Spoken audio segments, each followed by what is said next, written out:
Hello everyone. तो अब हम बात करेंगे एफसीए इनकोडम के बारे में। एफसीए की फुल फॉर्म होती है फ्री कैरियर और इनकोडम की इंटरनेशनल कमर्शियल टर्म्स।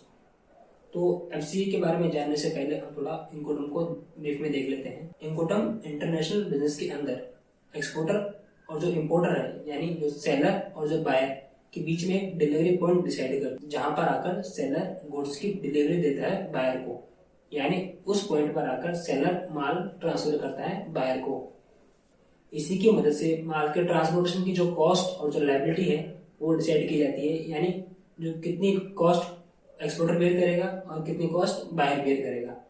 कॉस्ट का मतलब यहाँ पर है जो एक्सपेंसेस है, यानी किस प्लेस तक ले जाने के जो एक्सपेंसेस है वो एक्सपोर्टर बेयर करेगा और उसके बाद से कहाँ से एक्सपेंसेस बायर के चालू होंगे। और दूसरा है लायबिलिटी, मतलब उस माल से रिलेटेड अगर कोई नुकसान हो जाता है तो वो कौन बेयर करेगा, यानी अगर किसी पर्टिकुलर प्लेस से पहले कोई नुकसान होता है तो वो एक्सपोर्टर बेयर करेगा, और अगर उस प्लेस से बाद नुकसान होता है तो वो बायर बेयर करेगा। ये डिसाइड इनकोडम की हेल्प से किया जाता है। करंटली अभी इनकोडम का सबसे लेटेस्ट एडिशन है जो कि है इनकोडम 2020। इससे प्रीवियस जो इनकोडम का एडिशन था वो था इनकोडम 2010।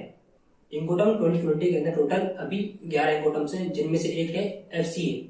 तो अब बात करते हैं एफसीए इनकोडम जो डिलीवरी पॉइंट है वो कहाँ पर सेट करती है, यानी अकॉर्डिंग टू एफसीए इनकोडम जो डिलीवरी पॉइंट है वो कहाँ पर होगा। एफसीए के अंदर टोटल 2 केस बनते हैं, जिसमें से केस फर्स्ट है जहां पर एक्सपोर्टर माल की डिलीवरी देता है अपने ही प्रीमिसेस यानी जो अपनी फैक्ट्री है वहीं पर, और जो सेकंड केस है उसमें एक्सपोर्टर माल की डिलीवरी करेगा अपनी कंट्री के अंदर, यानी जो एक्सपोर्टर की जो कंट्री है उसी कंट्री के अंदर जो बायर और जो एक्सपोर्टर ने मिलकर कोई प्लेस डिसाइड किया होगा वहां पर। जनरली ये प्लेस जो बायर का जो फ्रेट फोल्डर होता है उसका वेयर हाउस होता है। ये प्लेस फ्रेट फोल्डर के वेयर हाउस के अलावा भी कहीं पर हो सकता है, पर वो एक्सपोर्टर की कंट्री के अंदर होना चाहिए। तो अब एक्सपोर्टर के पॉइंट ऑफ व्यू से केस फर्स्ट को देखते हैं, यानी जो केस फर्स्ट है उसमें एक्सपोर्टर के एक्सपेंसेस कहाँ तक होंगे, कौन कौन से एक्सपेंसेस बेयर करेगा एक्सपोर्टर, और जो लायबिलिटी है वो कहाँ तक होगी। केस फर्स्ट के अंदर एक्सपोर्टर जो माल मैन्युफैक्चर हुआ है उस माल के अच्छे से स्टोरेज करेगा। वो स्टोरेज अपने वेयर हाउस में कर सकता है या फिर अपने फैक्ट्री के अंदर, और फिर उस माल को जो ट्रक है या फिर कंटेनर उसमें लोड करवाएगा।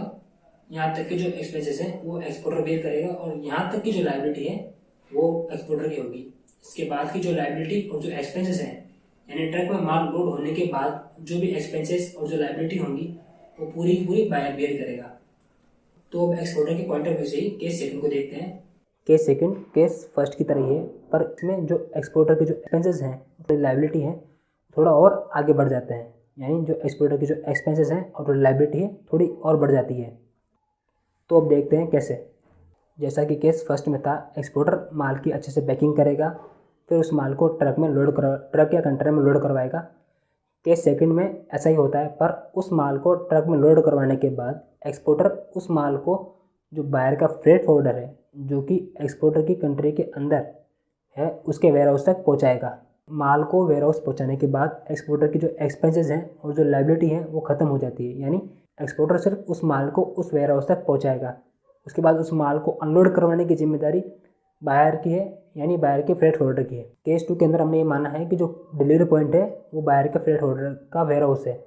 इसकी जगह ये प्लेस कुछ भी हो सकता है, यानी कोई बायर की किसी कंपनी का कोई वेयर हाउस हो सकता है, या फिर एक्सपोर्टर का ही कोई ऐसा वेयर हाउस जो बायर की कंपनी या बायर की जो फ्रेट फोल्डर है उसके काफ़ी नज़दीक पड़ता हो। तो अब केस फर्स्ट और केस सेकंड को बायर के पॉइंट ऑफ व्यू से देखेंगे, यानी जो बायर के एक्सपेंसेस हैं और बायर के लायबिलिटीज़ वो कहाँ से चालू होती है और कहाँ तक रहती है। केस फर्स्ट के अंदर जब एक्सपोर्टर माल को कंटेनर में लोड कर देता है उसके बाद एक्सपोर्टर की जो लायबिलिटी और जो एक्सपेंसेस है वो ख़त्म हो जाते हैं, पर जो बायर के जो लायबिलिटी और जो एक्सपेंसेस हैं वो वहीं से चालू होते हैं।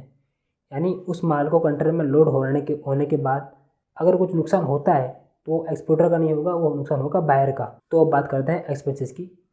तो जब एक्सपोर्टर माल कंटेनर में लोड करवाएगा उसके बाद उस माल को जो शिपिंग पोर्ट है वहाँ तक ले जाने के जो खर्चे हैं वो बायर बेयर करेगा।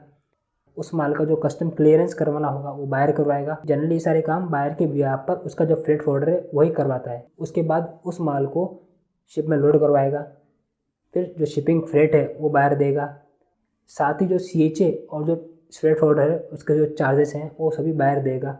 और फिर जब माल डेस्टिनेशन पोर्ट यानी जब बायर की कंट्री के पोर्ट तक पहुँचेगा तब उस माल को अनलोड करवाना, यानी शिप से अनलोड करवाने की जिम्मेदारी उस माल का इंपोर्ट क्लियरेंस करवाने की जिम्मेदारी, फिर उस माल को ट्रक में लोड करवाकर जो अपने वेयर हाउस है वहाँ तक ले जाने की जो जिम्मेदारी, ये सभी एक्सपेंसेस बायर बेयर करेगा। और अगर इस बीच में माल कहीं टूट जाता है, डैमेज हो जाता है, तो वो जो एक्सपेंसेस है वो बायर बेयर करेगा।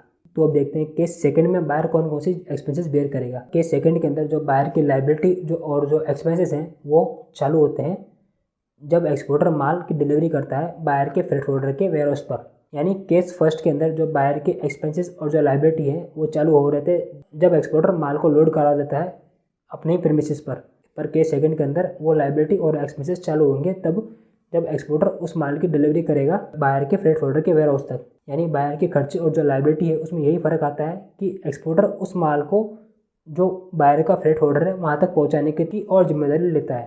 तो इसी के साथ ये वीडियो यहीं पर खत्म करते हैं। आशा है कि आपको वीडियो पसंद आया होगा। Thank you for watching.